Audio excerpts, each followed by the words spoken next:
పిత పుత్ర పవిత్ర ఆత్మ నామమున ఆమెన్. గౌరవనీయులైన సహోదరి సహోదరులారా, మీకందరికీ ఈరోజుటి మన ప్రభు యొక్క పవిత్ర సువిశేష వాక్య ధ్యానములకు సాదరముగా స్వాగతం పలుకుతున్నాను.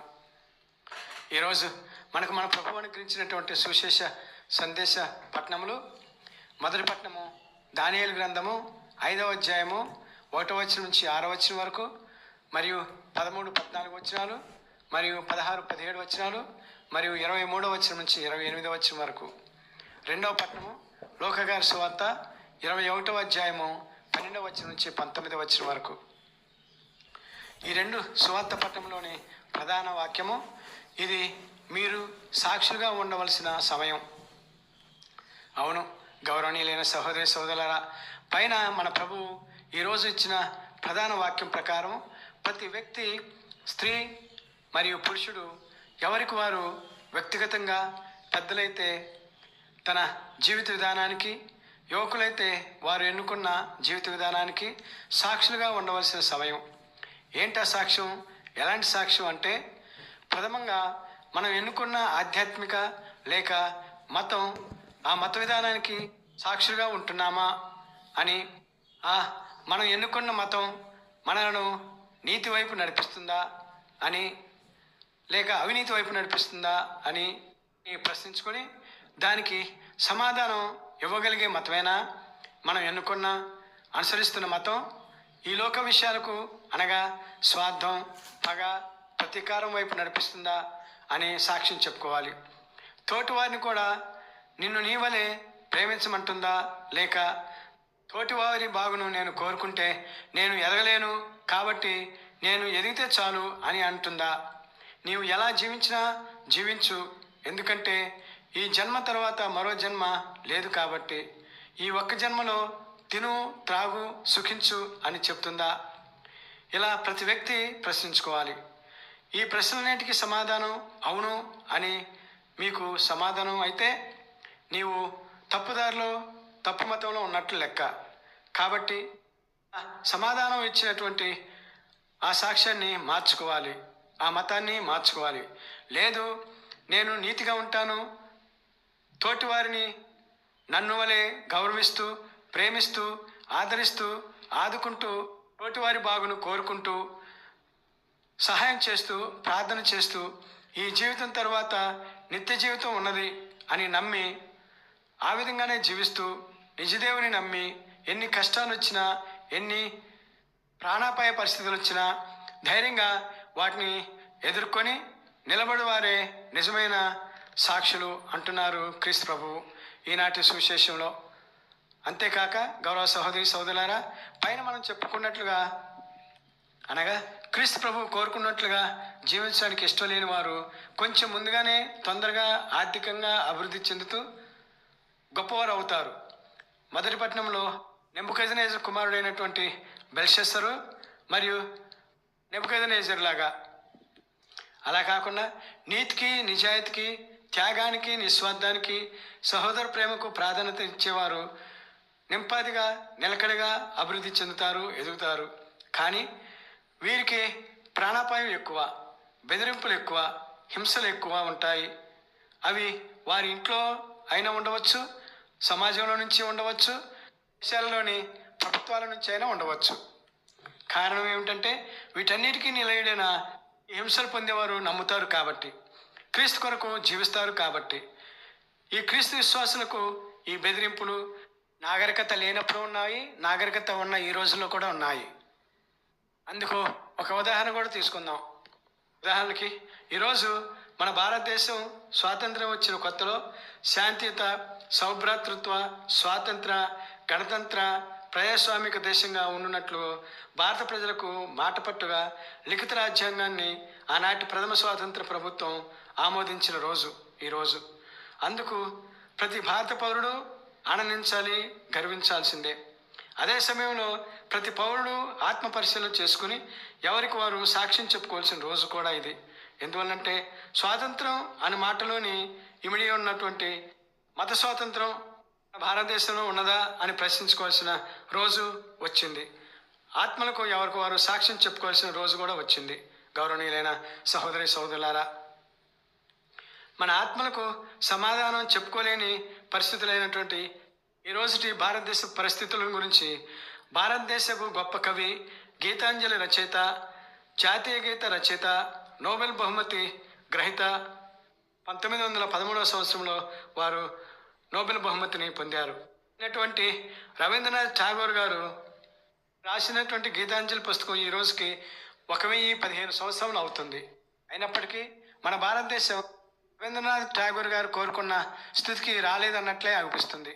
అంతేకాకుండా స్వతంత్ర భారతదేశము అను మాటలోని భాగమైనటువంటి మత స్వాతంత్రం, రాజకీయ స్వాతంత్రపు కోటలు పేటలు వారుతున్నాయేమో అని అనిపిస్తుంది. అందుకేనేమో ఆ రోజుల్లోనే రవీంద్రనాథ్ ఠాగూర్ గారు మన దేశం గురించి తండ్రి దేవునికి ఈ విధంగా విన్నపం చేసుకున్నారు. దేవా, తండ్రి దేవా, నా దేశాన్ని భయపడిన దేశంగాను, ఎప్పుడు ధైర్యంగా తల ఎత్తుకుని ఉండే దేశంగాను, జ్ఞానాన్ని ఉచితంగా సంపాదించి పంచే దేశంగాను, ముక్కలు ముక్కలుగా విడిపోని ప్రపంచంగాను, వ్యక్తిగత సంకుచిత గోడలు లేని దేశంగాను, హృదయాంతరాల్లో నుంచి వచ్చు నిజాయితీ కలిగిన మాటలు పలికే దేశంగాను, నిరంతరంగా కష్టపడుతూ అలసిపోని హస్తాలతో పరిపూర్ణత కొరకు నిరంతరం కష్టపడు దేశం వైపు, జ్ఞానపూరిత కారణాల మార్గాలు దారిదప్పని చావు వైపు మార్గం చూపు నిరుత్సాహకరమైనటువంటి జీవితంలోకి కాకుండా మీరు చూపించు అనంతమైన విశాలమైన క్రియాపూరిత ఆలోచనలకు నిలయమైన స్వాతంత్రపూరిత మీ రాజ్యం వైపు మా దేశాన్ని నడిపించు తండ్రి అని దేవునికి ఠాగూర్ గారు చేసిన ప్రార్థన నెరవేర్తే బాగుండు అనిపిస్తుంది ఎవరికైనా. గౌరవనీయులైన సహోదరి సహోదరులారా, మనకి ఈరోజు క్రీస్తు ప్రభువు సువార్తలో చెప్పిన పరిస్థితులు మన భారతదేశంలో కొన్ని రాష్ట్రాల్లో ఉన్నట్లు పట్టొచ్చినట్లు కనిపిస్తున్నాయి. కొన్ని దేశాల్లోనైతే క్రైస్తవ హింసలు మరీ ఘోరంగా ఉన్నాయి. ఉదాహరణగా నైజీరియా దేశంలోను, నార్త్ కొరియాలోను, చైనాలోను, పాకిస్తాన్లోను ఇవి ఎక్కువగా ఉన్నాయి. క్రీస్తు ప్రభువు ఈ రోజుటి సువిశేషంలో చెప్పిన సందేశం ప్రకారం ప్రపంచంలో క్రైస్తవులు పడుతున్న వేదహింసలను సర్వే చేస్తున్న ఒక ఓపెన్ డోర్స్ అను అమెరికా సంస్థ మరియు ఇంటర్నేషనల్ క్రిస్టియన్ కన్సర్న్, తెలుగులో అంతర్జాతీయ క్రైస్తవుల సానుభూతి సంస్థ యొక్క గణాంకాల ప్రకారం 380 మిలియన్ల క్రైస్తవులు ప్రపంచవ్యాప్తంగా ఘోరంగా మతహింసలను అనుభవిస్తున్నారు. ఓపెన్ డోర్స్ అను అమెరికా సంస్థ మరియు ఇంటర్నేషనల్ క్రిస్టియన్ కన్సర్న్ అను అంతర్జాతీయ సంస్థ సర్వేలు చెప్తున్నాయి. గౌరవనీయులైన సహోదరి సహోదరులారా, అయితే క్రీస్తు ప్రభువు లోకగారి సువార్త 21వ అధ్యాయము 17వ వచనం నుంచి 19వ వచనం చెప్తున్నట్లుగా, నా నామమున నిమిత్తము మిమ్ములను అందరూ ద్వేషింతురు, కానీ మీ తల వెంట్రుక కూడా రాలిపోదు. మీ సహనం వలన మీరు ప్రాణమును దక్కించుకుందరు అని అంటున్నారు. మాట ముమ్మాటికి వాస్తవమే.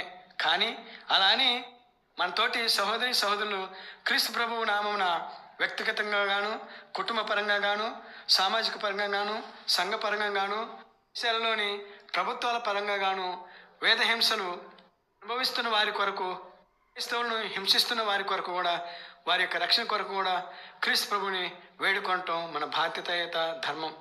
గౌరవనీయులైన సహోదరి సహోదరులారా, అవునంటారా కాదంటారా? కాబట్టి ఇప్పుడు మన బాధ్యతగా మనం ప్రభువుని వేడుకుందాం. వేదహింసలు పడుతున్న వారి కొరకు మరియు వేదహింసలు పెడుతున్న వారి కొరకు కూడా మన ప్రభువుని ప్రార్థన ద్వారా వేడుకుందాం. పిత పుత్ర పవిత్ర ఆత్మనామమున ఆమెన్. ప్రభువా, యేసుక్రీస్తు ప్రభువా, అన్నీ తెలిసిన దేవా, సమస్త మానవాళి యొక్క స్థితిగతులను ఎరిగిన దేవా, ప్రత్యేకంగా ఈనాటి సువిశేషం ప్రకారం ఎవరైతే మీ యొక్క దివ్యనామమున మీ యొక్క మహిమార్థమై మీ యొక్క సువార్త ప్రకటనలో ఎవరైతే వేదహింసలు పొందుతున్నారో వారికి దేవా దయచేసి తోడుగా ఉండండి, వారిని కాపాడుకోండి. మీ యొక్క సాక్షిగా వారు జీవించినంతకాలం జీవించి ఒక అవకాశాన్ని వారికి కల్పించండి. అదేవిధంగా ప్రభువా, ఎవరెవరైతే మీ విశ్వాసులను మీ భక్తులను హింసిస్తున్నారో వారికి కూడా జాలి గుణాన్ని దయచేయండి. మానవత్వపు విలువలను తెలుసుకునే అవకాశం కల్పించండి. కానీ ముఖ్యంగా వారిలో ఉన్నటువంటి రాక్షసత్వంతో కూడినటువంటి మతమౌఢ్య విధానాన్ని తీసివేయండి. జాలిగుణాన్ని ప్రసాదించండి. దయాగుణాన్ని దయచేయండి. ప్రేమామృతమైనటువంటి హృదయాన్ని వారికి అనుగ్రహించండి. తద్వారా వారు కూడా మారి మీరు సర్వ మానవాళి కొరకు మీ ప్రాణాన్ని త్యాగం చేసి రక్షించుకున్నారనే సత్యాన్ని వారు కూడా తెలుసుకొని వారి యొక్క పాపాలకు మనస్తాపడి రక్షణ పొందే అవకాశాన్ని ప్రసాదించమని, అంతేకాకుండా ప్రభువా, ఏ దేశాల్లో అయితే మత స్వాతంత్రం లేని చట్టాలు ఉన్నాయో ఆ దేశాలను కూడా దేవా మార్చుకోండి. ఆ ప్రభుత్వాలకు మంచి మనసును ప్రసాదించండి. ఆ దేశ నాయకులు కూడా మీ ప్రేమకు పాత్రలు అయ్యేటట్లుగా వారికి అవకాశం కల్పించమని మా నాదుడిని మీ కుమారుడైన యేసయ్య ద్వారా మేము ప్రతిమాలు ప్రార్థిస్తున్నాం తండ్రి. ఆమెన్. పిత పుత్ర పవిత్రాత్మ నామమున ఆమెన్.